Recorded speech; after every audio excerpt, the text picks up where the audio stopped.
Video করতে গিয়ে যে আমার সাথে এরকম হবে আমি ভাবতেই পারিনি। তো কি হয়েছিল সেটা জানাতেই তোমাদের কাছে আসলাম। তো হ্যালো বন্ধুরা, আমি নন্দিতা আবার চলে আসলাম একটা ভ্লগ শেয়ার করতে। তো দিনটা ছিল তোমার 29শে এপ্রিল। তো সেদিনকে তো ভোট, তোমরা জানোই। তো হাসির বাবা, হাসির কাকা, হাসির ঠাম, হাসির তোমার দাদা সকলে মিলে নাগরিকত্বের দায়িত্ব পালন করতে চলে গেছিলো সকাল সকাল।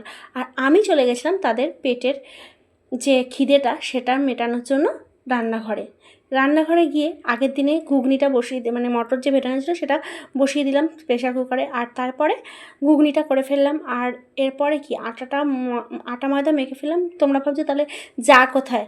আরে যাও ছিল, যাও একটু বাদে আসবে, ও একটা কাজ করতে গেছিলো। তো আমি আমাদের তিনজনের জন্য হাসির ঠাম, আমার আর হাসির ছোটো মার জন্য তোমার চাটা করে আমি ঘরে চলে আসলাম। সকালবেলা ব্রেকফাস্ট সবাইকে দিয়ে দিয়েছিলাম, শুধুমাত্র বাকি ছিল আমি আর তোমার হাসির ছোটো মা, মানে ইতি।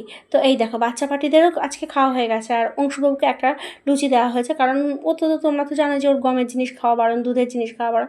তো বায়না করছিল, তো ঠিক আছে খা। তারপরে আমি আর আমার ছোটো যা ইতির জন্য ব্রেকফাস্টটা তোমার সাজিয়ে নিলাম। ওর আবার সেদিনকে নিরামিষ ছিল। সকালের ব্রেকফাস্টটা লুচি আর ঘুগনি দিয়ে কমপ্লিট করে ফেলার পরে তারপরে আবার রান্নাঘরে চলে গেলাম, কারণ দুপুরে তোমার লাঞ্চটা তো রেডি করতে হবে। তো যাই হোক, শাশুড়ি মা ভাত বসিয়ে দিয়েছিল, আর আমার যা তোমার নিরামিষের তরকারিগুলো করলো, আর আমি মাছটা করলাম। তারপরে এইসব কমপ্লিট করে নিয়ে আর একটা শুধু লাউ রান্না, মাছের মাথা দিয়ে লাউ রান্না বাকি ছিল, সেটা পরে এসে করেছে।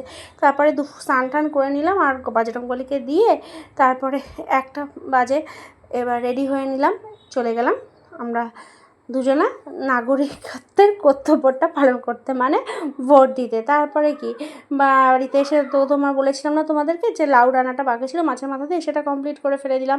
আর দুপুরবেলার ভাত নিয়ে বসে পড়লাম, তোমার মাছের মাথা দিয়ে লাউ আর মাছের ঝোল। আমি নিরামিষের কোনো তরকারি খাইনি। তারপর এসব করে হয়ে যাওয়ার পরে সন্ধেবেলা ঘরের জানলা খুললাম, দেখলাম যে ভালোই বেশ হাওয়া দিচ্ছে। আর কিছুক্ষণ বাদেই নামলো মুষলধারে বৃষ্টি। আমি জানলাটা মানে বেকারই খুলেছিলাম। কিছুক্ষণ বাদে আবার হাসির বাবা তাড়াতাড়ি গিয়ে জানলাটা দিল। তারপরে কি ঘরে মানে তোমার গেলাম তোমার রান্নাঘরে গিয়ে চাউমিনের আয়োজন করেছি।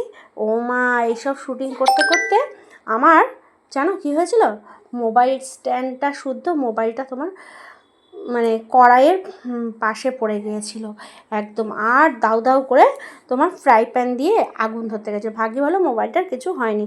তো যাই হোক, এবার তো হাসির বাবা আমাকে প্রচণ্ড বকাবকি করছিল।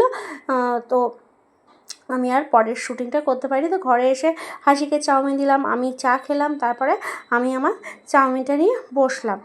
তো এর ভাগে দেখি বারান্দায় ক্যাচর লেগেছে, অংশুবাবু চিৎকার চেঁচামেচি করছে। তো গিয়ে দেখলাম অংশুবাবুর মা তোমার তরমুজ নিয়ে বসেছে। তো আমিও একটু তরমুজ নিয়ে আমার এই ভিডিওটাকে কমপ্লিট করলাম। তো সকলে ভালো থেকো, সুস্থ থেকো, দেখা হবে তোমাদের সাথে নেক্সট ভিডিওতে। তো টাটা বন্ধুরা, গুড বাই।